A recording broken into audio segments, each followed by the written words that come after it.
everyone. So second video review for this week is for my second Ilva arc, which was Candice Cushing and the Lost Tomb of Cleopatra by Georgette Kaplan. So I have just posted my Goodreads review if you want to check that out. If you're on YouTube, there's a link in the description below, or if you're on Facebook or on my blog, then there is a link within the post. And this is the video review. So Candice Cushing and the Lost Tomb of Cleopatra. Oh, this was so much fun to read. So Georgette Kaplan has a very unique sense of humour and a unique writing style, and I really like it. It's just fun. I just love it. So this book is about Candice and Nevada. They head out in search of an artifact from the tomb of Cleopatra. It's not really an easy mission for them, and especially given the fact they both have different work ethics, and damn, is there a lot of obstacles in their way, but it doesn't stop them from having this proper action-packed epic adventure, which you get to join them on, so it's brilliant. This really is sort of like action adventure, but with like loads of comedy thrown in as well. So I haven't read anything else in this series, and I didn't know this book was part of a series when I got it for review. I found that out when I was writing my review at the end of it. So having not read the first book in the series, I wasn't quite sure what to expect from this book, but I was very excited to join Candice and Nevada on their adventure, and I really loved this comedy presence that Georgette had brought into the narrative. So although this is part of a series, I definitely say you can read it standalone.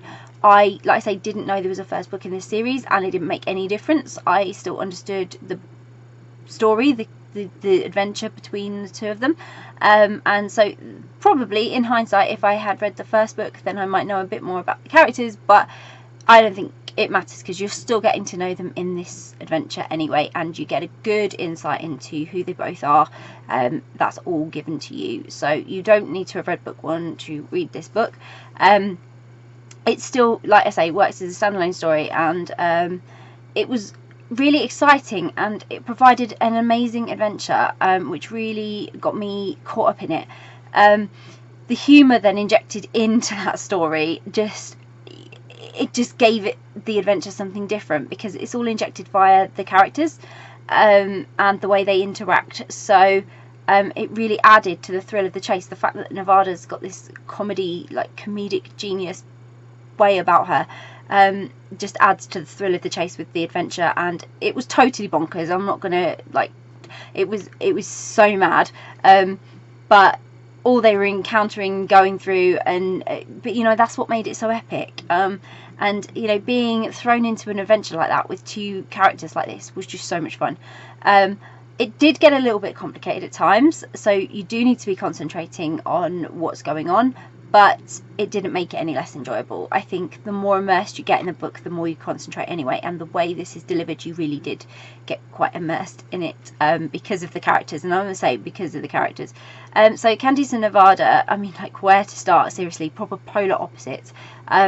You've got a daredevil. Nevada's just nuts. She's crazy. Like, she's the one you'd literally be stood there going, no, what are you doing? And then, like, seriously, everything pays off for her. Like, she gets away with everything by like near-death experiences, and she's like escaping, but she's mental. And then you've got like the anxious, do things by the book type, which is Candice, who just has a serious work ethic and thinks that Nevada's way of working is just totally insane, which is what you think as the reader.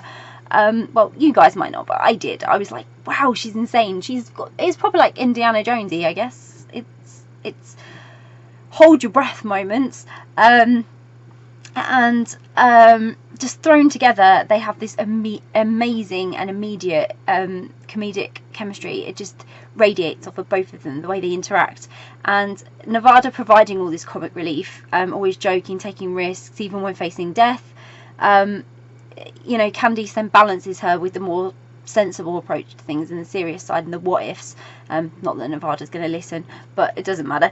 You know, that's what's great. They've just got that brilliant dynamic, and Candice really feeds Nevada's spirit, because she gives her that bit to pull back on. She gives her that, I don't know, what do you call it, that bit to retaliate to, and be cocky and a little bit clever. And they both sort of wind each other up in some ways, in the same way, time. They're very protecting of each other, and they're really loyal. But it was a really special dynamic relationship, and I really found it something special. It was great. So it's an absolutely brilliant story. It was just a lot of fun. I really enjoyed reading it, and yeah, I really want to see more from this series as well, because Candice and Nevada are just a brilliant combination, brilliant pair. So I'll pop a link in the description so you can go and buy a copy of Candice Cushing and the Lost Tomb of Cleopatra by Georgette Kaplan. If you've read Candice Cushing and the Lost Tomb of Cleopatra, please let me know. Please let me know what you thought of it. Even if you've read the prequel as well, like the one that came before it, let me know what you thought of that as well, because I really want to go and check that out now and see what that's all about. If you haven't read it yet and it's on your to read list, or you're planning to read it, or you're now really interested in reading it, again, please let us know, because it's always great to hear what you're interested in reading. And if you do grab a copy, I hope you have lots of fun reading it. Bye!